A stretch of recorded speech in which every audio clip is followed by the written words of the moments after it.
நான் உரிமையோடு உரிமையை அழைக்கிறேன். தம்பி வா, எதிர்காலத்தில் இயக்கத்தை நடத்து. குறைந்த விலை, நிறைந்த தரம், தங்கள் தேவைகள் அனைத்தும் ஒரே இடத்தில். ஜெயச்சந்திரன். உங்க toilet cleaner bison toilet cleaner குவாலிட்டியை விட பெட்டர்னு நிரூபிச்சா உங்க மொத்த பணமும் ரீஃபண்ட். பைசன் டாய்லெட் கிளீனர் இப்போது 79 ரூபாயில்.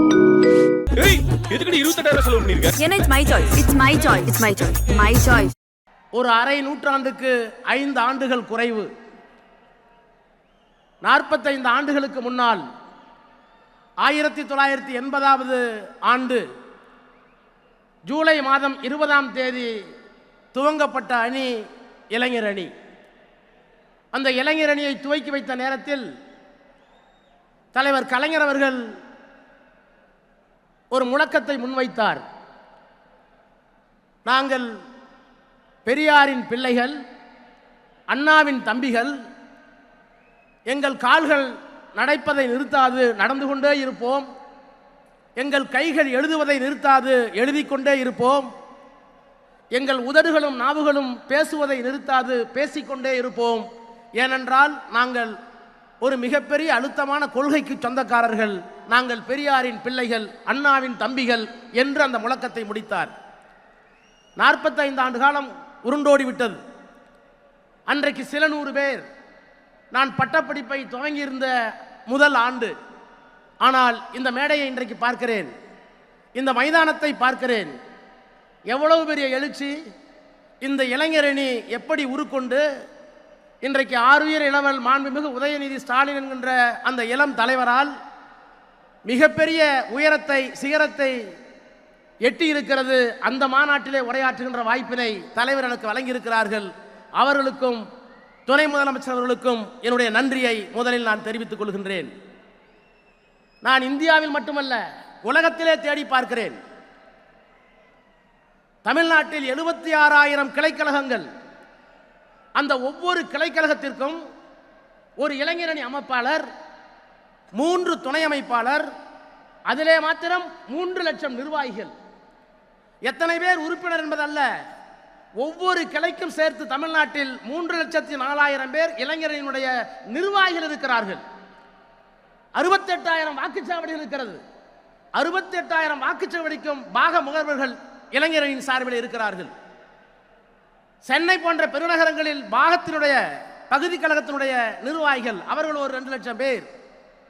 ஆக ஏறத்தாழ 5 லட்சம் பேரை கிளைக்கழகம் தொடங்கி தலைமை கழகம் வரை நிர்வாகிகளாக இளைஞனுக்கு பெற்றிருக்கிற ஒரு இயக்கம் இந்தியாவில் அல்ல, உலகத்திலேயே உண்டென்றால் அது திராவிட முன்னேற்ற கழகம். அந்த பெருமையை செய்து காட்டிய மகத்தான ஒரு இளம் தலைவனாக ஆருயிர் இளவல் தம்பி உதயநிதி ஸ்டாலின் அவர்களை நான் பார்க்கிறேன். அவரை நான் பாராட்டுகிறேன், வணங்குகிறேன். அதுவும் சாதாரணமா இப்போ போட்டு காட்டினார்களே, மாவட்ட அமைப்பாளர்களை, துணை அமைப்பாளர்களை நேர்காணல் செய்து அதற்கு கீழே இருக்கிற நிர்வாகிகளை தொலைபேசியிலே சந்தித்து பேசி அப்படியெல்லாம் கொண்டு வந்திருக்கிறார்கள். நான் எண்ணி பார்க்கிறேன் வரலாற்றை. 1993ஆம் ஆண்டு இந்த இயக்கத்திற்கு ஒரு சோதனை வந்த நேரத்தில் தஞ்சையிலே பொதுக்குழுவை அண்ணன் கோசிமணி அவர்கள் கூட்டி இந்த இயக்கம்தான் உண்மையான திராவிட முன்னேற்ற கழகம் என்பதை தேர்தல் ஆணையத்திலே நிரூபிப்பதற்காக ஆவணங்களை எல்லாம், பொதுக்குழு ஆவணங்களை எல்லாம் கொண்டு போய் சேர்த்த நேரத்தில் அன்றைக்கு ஆணையத்தினுடைய தலைவராக இருந்த TN சேஷன் சொன்னார், democratically structured only party in India DMK. இப்படி ஒரு தேர்தல் அமைப்பு முறையை, இப்படி ஒரு கட்டுமானத்தை, ஜனநாயகத்தை நான் வேறு எந்த அரசியல் கட்சியிலேயும் காணவில்லை என்று 93 சொன்னார். கொட்டுகிற மலையில், வீசுகின்ற புயலில், சரளை கற்கள் நிரம்பிய மலை உச்சியை நோக்கி நாம் நடக்கிறோம். கையிலே ஒரு அகல் விளக்கு. அந்த அகல் விளக்கு அணையாமல் இருப்பதற்கு தம்பிமார்களே உங்கள் கையை தாருங்கள் என்று சில 100 பேர்களை வைத்துக்கொண்டு ராபின்சன் பூங்காவிலே தொடங்கிய இந்த இயக்கம் இன்றைக்கு திருவண்ணாமலையில் 1,30,000 பேர் அமர்ந்து 91 சட்டமன்ற தொகுதியிலிருந்து வந்து 29 கழக மாவட்டங்களிலிருந்து இத்தனை பேரை கட்டுப்பாடோடு கடமையாற்றுகின்ற பணியை செய்திருக்கின்ற உதயநிதி ஸ்டாலின் அவர்களுக்கு என்னுடைய சல்யூட் சல்யூட் சல்யூட். என்றைக்காவது ஒரு நாள் உலகத்தில் இருக்கிற அரசியல் கட்சிகள் எல்லாம் ஆய்வு செய்து இப்படியெல்லாம் செய்ய முடியுமா என்று பார்த்தால் இவர் செய்திருக்கின்ற இந்த முன்முயற்சி தான் கேஸ் ஸ்டடி. சரித்திரம் சரித்திரம் சரித்திரம். நான் இந்த இயக்கத்தினுடைய மூலத்தை உங்களை அழைத்துக் கொண்டு எண்ணி பார்க்கிறேன்.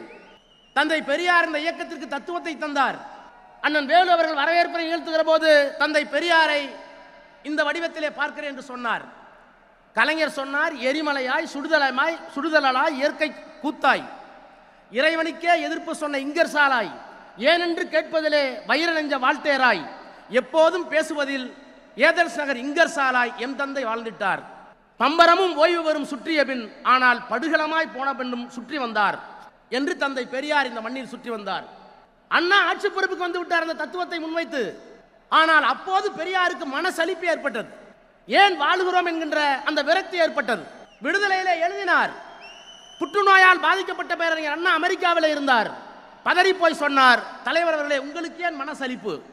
எனக்கு தெரிந்து உலகத்திலே எத்தனையோ புரட்சிகளை பார்த்திருக்கிறேன். ரஷ்யாவிலே 2 தலைவர்கள், மார்க்ஸ் லெனின், பிரெஞ்சு புரட்சிக்கு வால்டேர் ரூசோ, 2 தலைவர்கள், 2 நூற்றாண்டு வெவ்வேறு காலகட்டம்.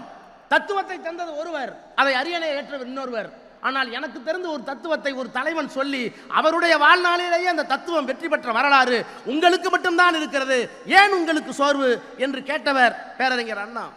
அந்த அண்ணா இயக்கத்தை கட்டி அமைத்து ஆட்சி பொறுப்பிற்கு வந்தவுடன் தமிழ்நாடு என்று இந்த நாட்டுக்கு பெயர் சூட்டினார். தமிழ்நாடு என்று பெயர் இருக்கிற வரை இந்த நாட்டில் யார் முதலமைச்சராக இருந்தாலும் அண்ணாதுரை தான் தமிழ்நாட்டை ஆளுகிறார் என்று அண்ணா சொன்னார். அதை இந்த மேடையிலே நான் எண்ணி பார்க்கிறேன். கலைஞர் ஆட்சி பொறுப்பிற்கு வந்தார். நாங்கள் நாடாளுமன்றத்தில் 20 ஆண்டு காலம் இருக்கிறோம்.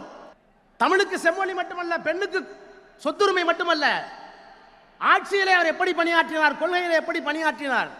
56 இன்ச்சு மோடி அவர்கள் நாடாளுமன்றத்தில் சொன்னார், சுதந்திரம் அடைந்து இத்தனை ஆண்டுகள் கழித்து நேரு செய்யவில்லை, இந்திரா காந்தி செய்யவில்லை, நான் தான் செய்தேன். என்ன செய்தேன்? 40,000 கிராமங்களுக்கு மின்சாரம் போய் சேரவில்லை, நான் தான் சேர்த்தேன். குடியரசுத் தலைவர் உரையிலே சொன்னார். நான் பேசுகிற போது சொன்னேன், பிரதமர் அவர்களே, இன்றைக்கு 2024 சொல்லுகிறீர்களே 40,000 குடும்பத்துக்கு வீட்டுக்கு நாங்கள் மின் இணைப்பு கொடுத்தோம் என்று.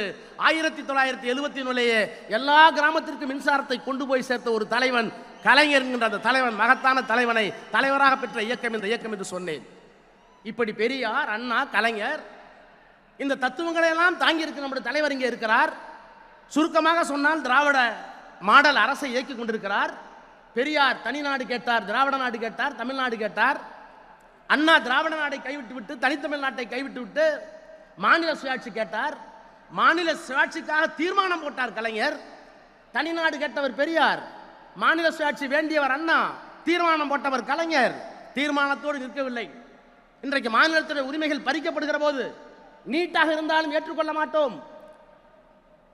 பொருளாதாரத்தில் முன்னேறியவர்கள், எக்கனாமிக்கலி வீக்கர் செக்ஷன் என்று சொல்லுகின்ற பொருளாதாரத்திலே பின்னடைந்தவர்கள் என்பதற்காக இடஒதுக்கீடு தருகிறீர்களே, உண்மையான இடஒதுக்கீடு கோட்பாட்டை தவிர்த்து விட்டு அதை ஏற்றுக்கொள்ள மாட்டோம்.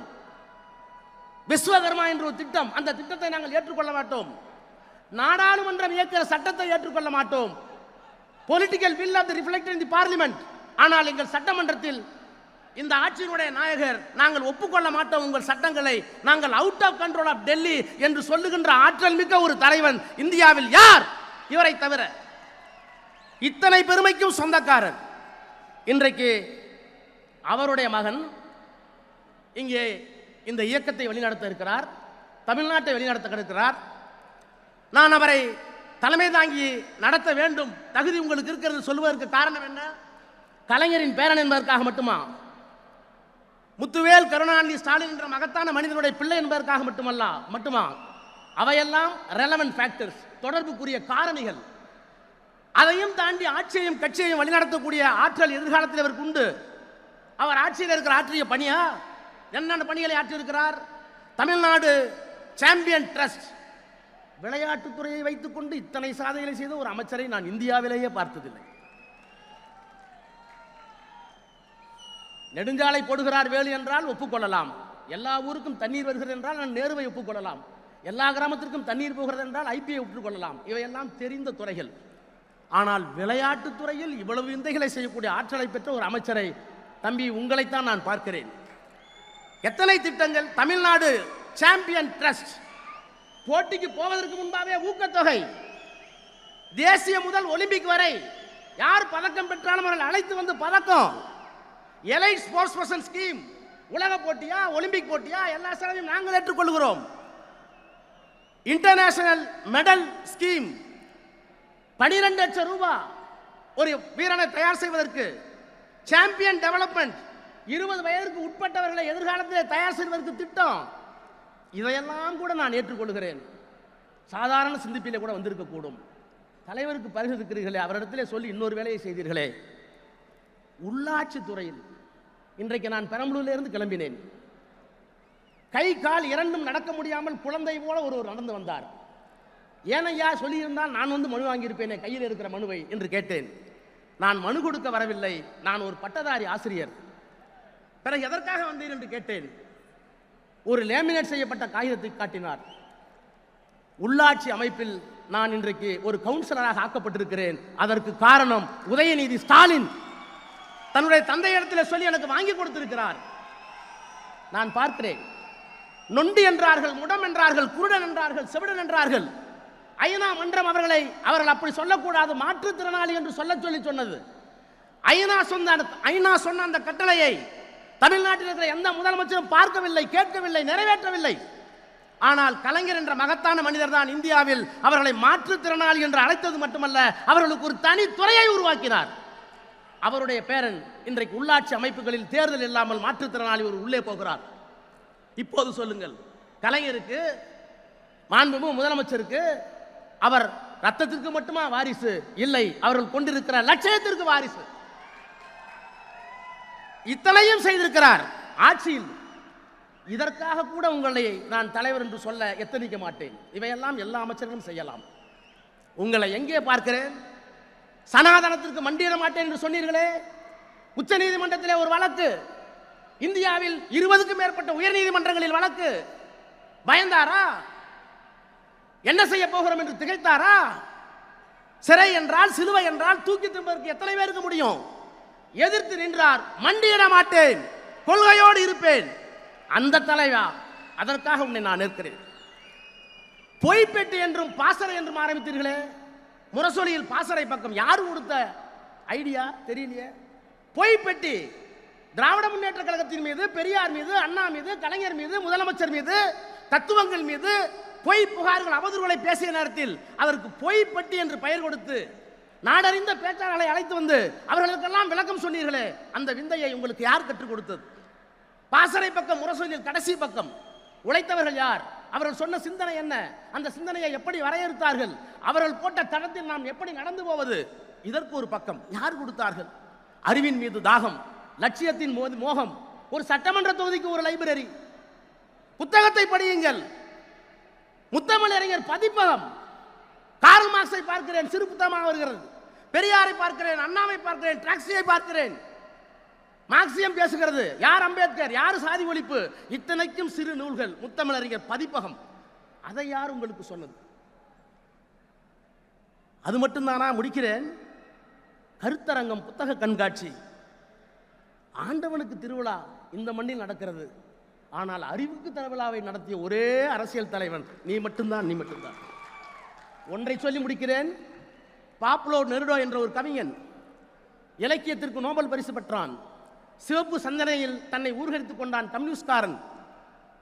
பல நாடுகளுக்கு ரகசியமாக ஓடினான், துரத்தப்பட்டான்.